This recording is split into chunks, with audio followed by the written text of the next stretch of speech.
thanks, Brad, Taylor and Brad, for your time this evening, just to give us a bit of an update as to how things are going. So I'll start with you, Brad, being a gaffer. Following government's announcement that grassroots sport is hopefully going to return on the 29th of March, what does this mean for you and the rest of the lads from this point now up until when hopefully things will restart again? Will you change anything, or how will you start preparing in this month's time? Well, we'll carry on doing what we've been doing, but I've sort of put it out there now that it's up to them whether how they want to come back. If they want to come back fit, raring to go, then that's up to them. But like I say, we don't know when the first game will be. It might be even that we just play against each other, but if someone wants to come and look silly because they're not fit enough, then that's up to them.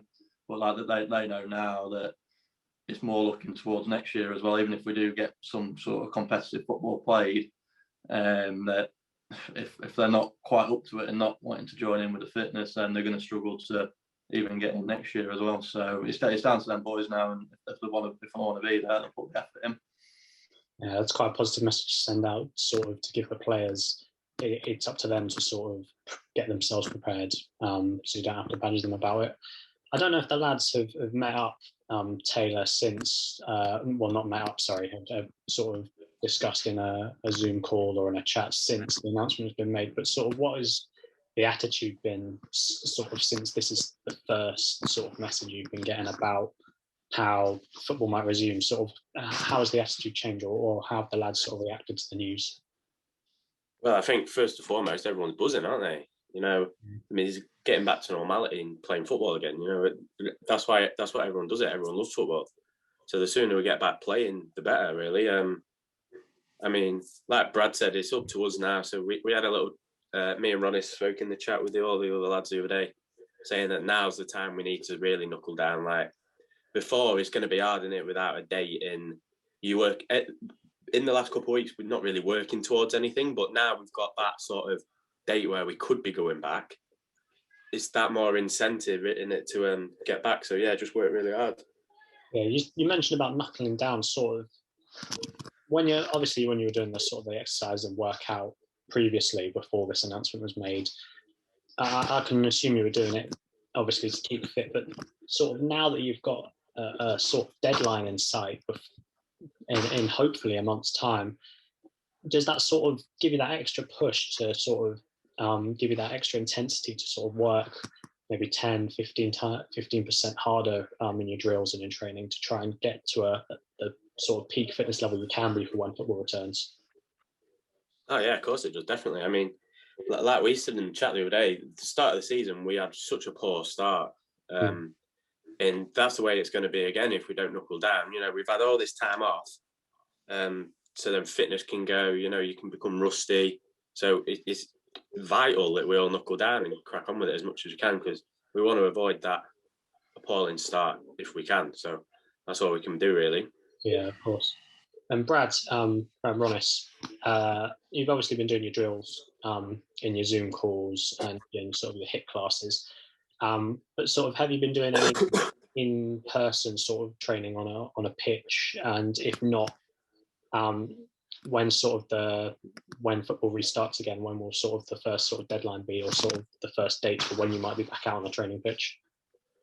With me, I was unfortunate to get injured before Christmas, so no, I hadn't had the chance to get out with the balls and on the cones on the field. I've just been purely getting fit, get myself fit, ready for the start update, going out running. But unfortunately, again, I've just picked up a little niggle on my ankle again, so that set me back. But as soon as that's ready to go, I'll be straight out on the balls and on it, ready for the start update. Yeah, very disappointing that you do have that injury, but I do want to sort of just touch on the new role that you have sort of been given as vice captain following Ethan Redmond's departure.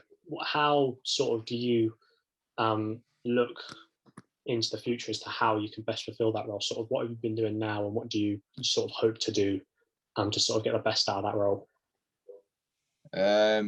Just take leadership for the boys when on and off the pitch. Discipline the boys when they're wrong, tell them.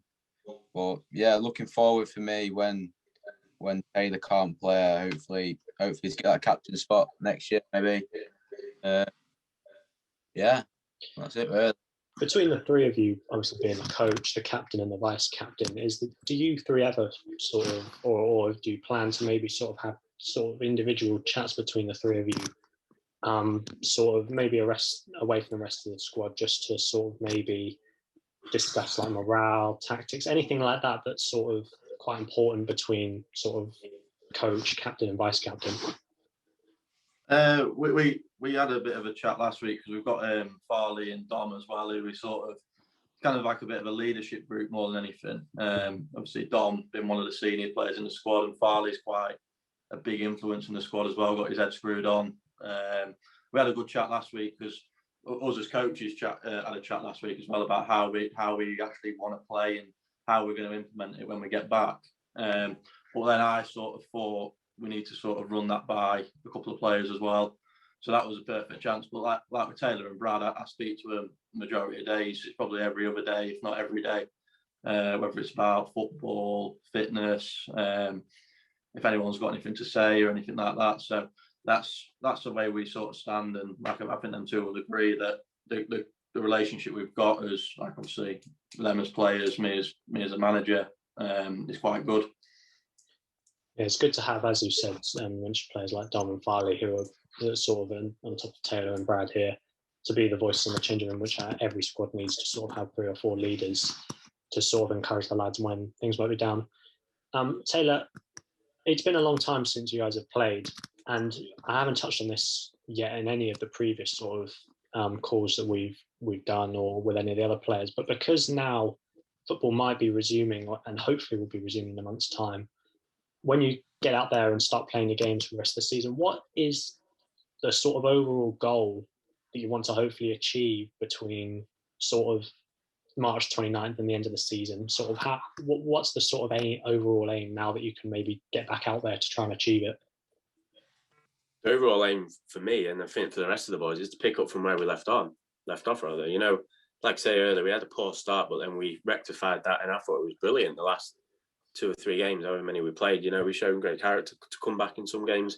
We played some great football. So I think hit the ground running and carry on from where we left off.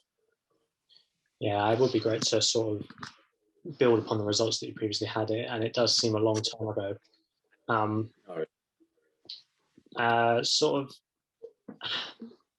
I just want to sort of ask how the rest of the lads might sort of have felt about this, how sort of the attitude might be, and sort of are there any other players in the squad that might have additional aims on top of this season, maybe to try and finish as high up the league table? What sort of do you think is the aim for the rest of the squad? Well, I think ideally, in everything, you're in it to win it, aren't you? So I would say ideally winning the league. Do you know what I mean? It's a tough ask. There's some great teams in that league, but I'd say we're one of them. You know, we've shown in some games that we are brilliant. It's about keeping that consistency and picking up that momentum. Obviously, there's a few lads sniffing around the first team at the minute. So maybe when full football starts again, getting more opportunities, cementing a place in that squad. That could be personal aims. You know, strikers getting their goal targets, rather. There's clean sheets targets. And there's loads of things individually for players, but I would say as a whole, pick up where we left on and push for that league.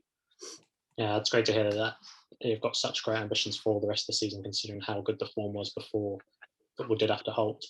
Brad, I just wanted to ask you, being a coach, how have you got together the other coaches and sort of have you done anything specifically with them, sort of discussing how you might approach things when football comes back?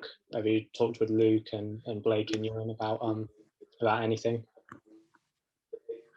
Yeah, we spoke about quite a lot of things. I speak to Ewan every week on the phone at the minute. We're just trying to figure out where we're going, what's going to happen. Like I say, it might be that the league sort of finishes where it is, but they had like a bit of a plan B where we play some sort of like a World Cup style group and knockout tournament.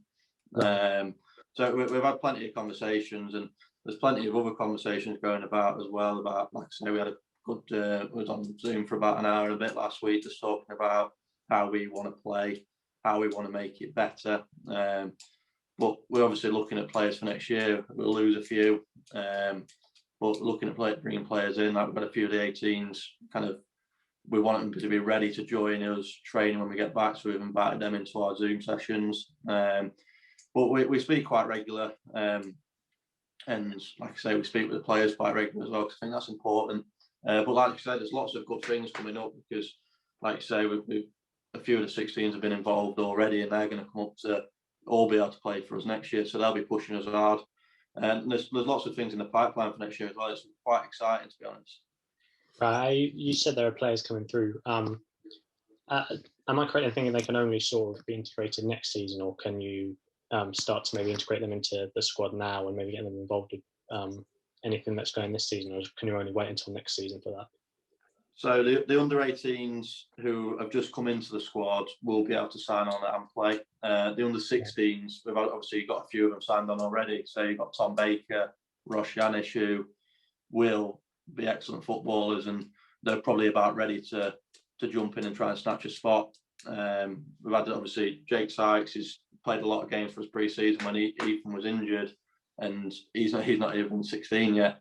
So he'll be pushing Ethan all the way once we restart, and he'll be ready for us next year if we need to call upon him as well.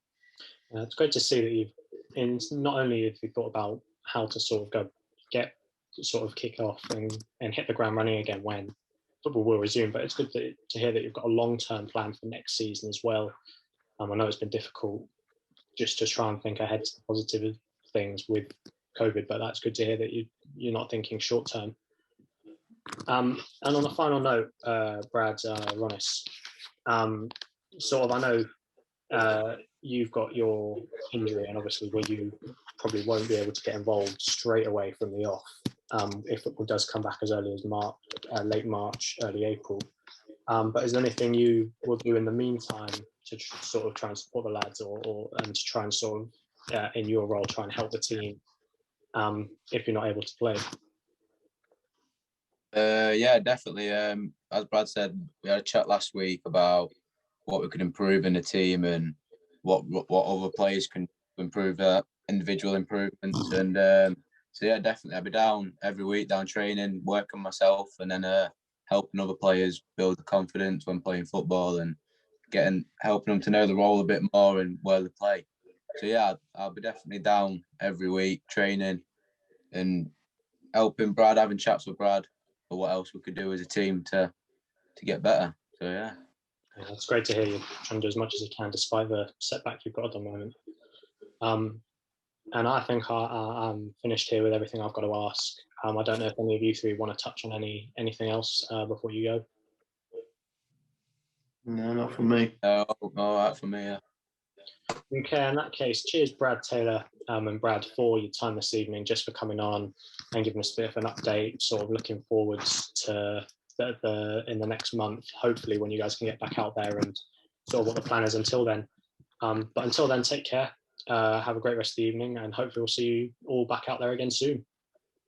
Cheers, mate. Cheers, Anyway, thank you. Take care. Cheers, Thank you, mate.